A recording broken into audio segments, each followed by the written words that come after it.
부동산 대출에 대한 정책이 나왔습니다. 주담대마다 집 사면 6개월 내에 전입해야, 갭투자 사실상 차단, 초강력 대출 규제, 강남 입성하려면 25억 현금 있어야, 이번 정추의 첫 집값 대책, 지난 정부의 28번 규제 다 합친 만큼 강력하다, 영끌, 갭투자 들어마가, 연봉 2억 차주에 대출금 14억에서 6억으로 줄었다 등등.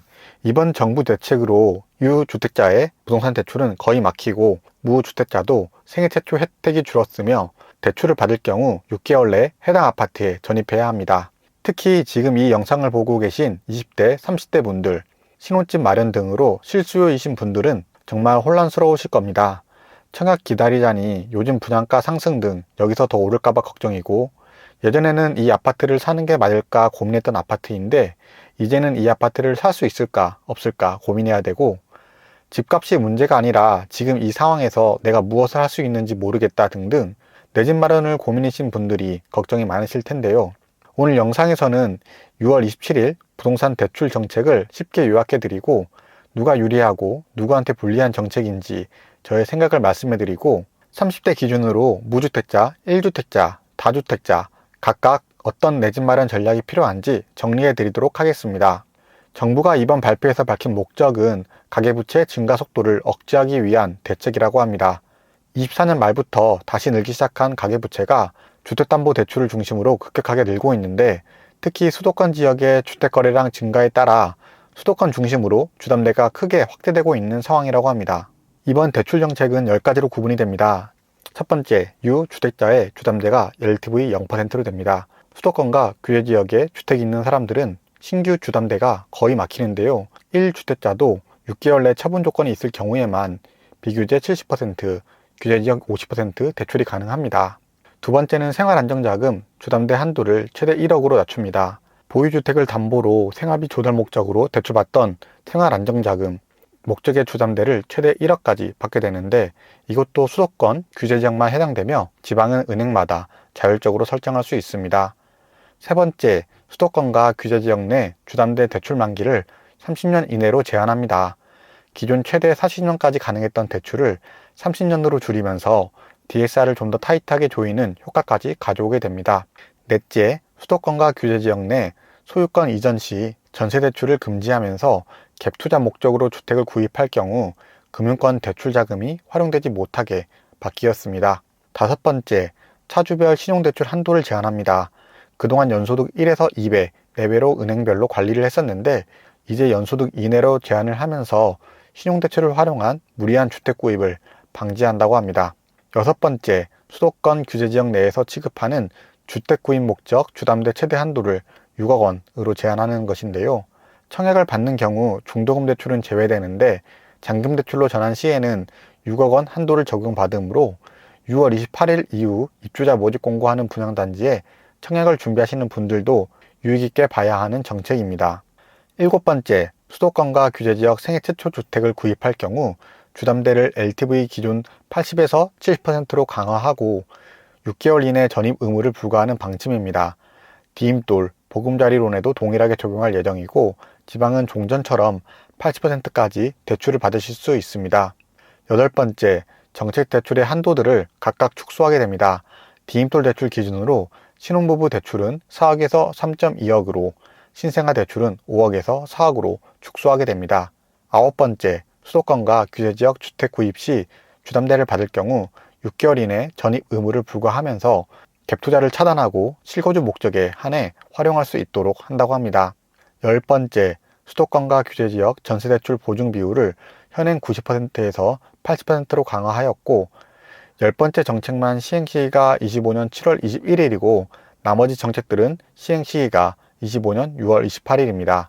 그럼 이번 부동산 대책으로 인해 유리한 포지션을 차지하는 사람은 누구일까요? 먼저는 대출 영향을 크게 받지 않는 현금 부자들입니다. 강남 3구 등 고가주택을 매수할 수 있는 자산가 중에선 현금 보유량이 충분한 자산가 분들이 많은데 LTV, DSR 등 영향을 안 받던 현금 부자들이 이번 대책에도 영향을 크게 안 받는 포지션입니다.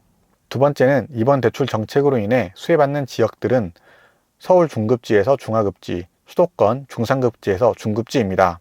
실제로 2019년 12월 16일 대책 중 하나였던 15억 원 이상 대출 금지 조건이 나왔을 때 10억 내의 가격이었던 단지들이 순식간에 수요가 몰리면서 15억 아래로 키 맞추기를 했던 경험이 있는데요.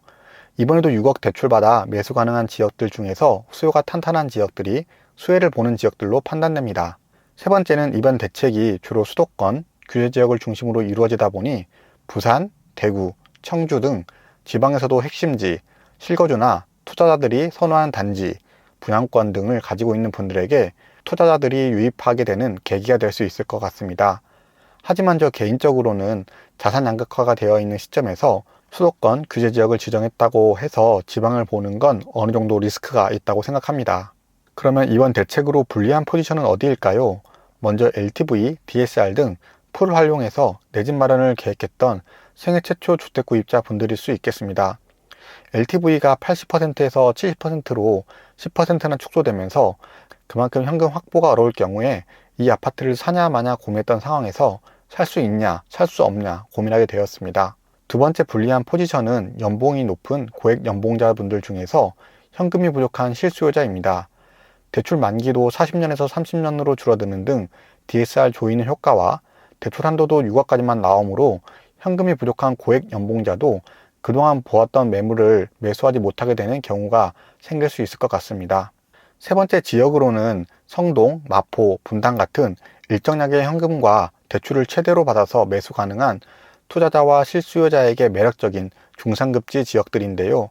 실제로 성동구 행당 한진타운을 예시로 볼 경우에 필요 현금이 거의 2배에 가깝게 증가하게 되었습니다.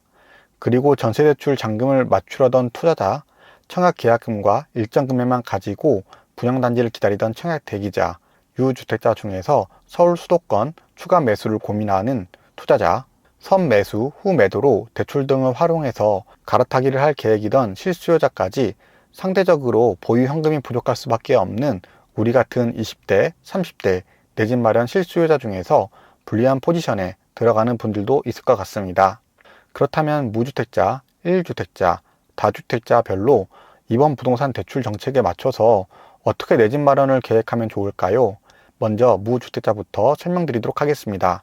만약 보시는 지역이 서울 중급지에서 중하급지 또는 수도권 중상급지에서 중급지라고 한다면 앞서 말씀드린 것처럼 10억 내외의 단지들은 많은 수요가 몰릴 수 있는 단지들이므로 서둘러 임장을 다니면서 금매나 로얄동, 로얄층 매물을 선점하는 것이 중요하다고 생각합니다. 그리고 무주택자 중에서도 자신이 가지고 있는 종잣돈 중 최소한만 실거주에 깔고 앉고 나머지 금액을 좀 더 상급지에 투자하고 싶은 투자자분들이 계실 건데요. 이런 분들 중에서도 갭 투자로 투자를 할 수 있는 방법이 있긴 합니다.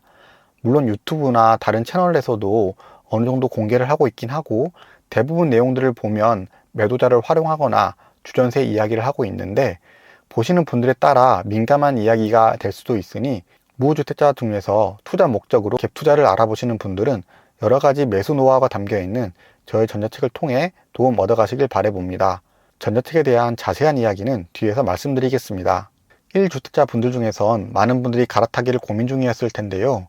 6개월 내 기존주택 처분 약정이라는 조건이 상당히 부담스러울 수 있습니다.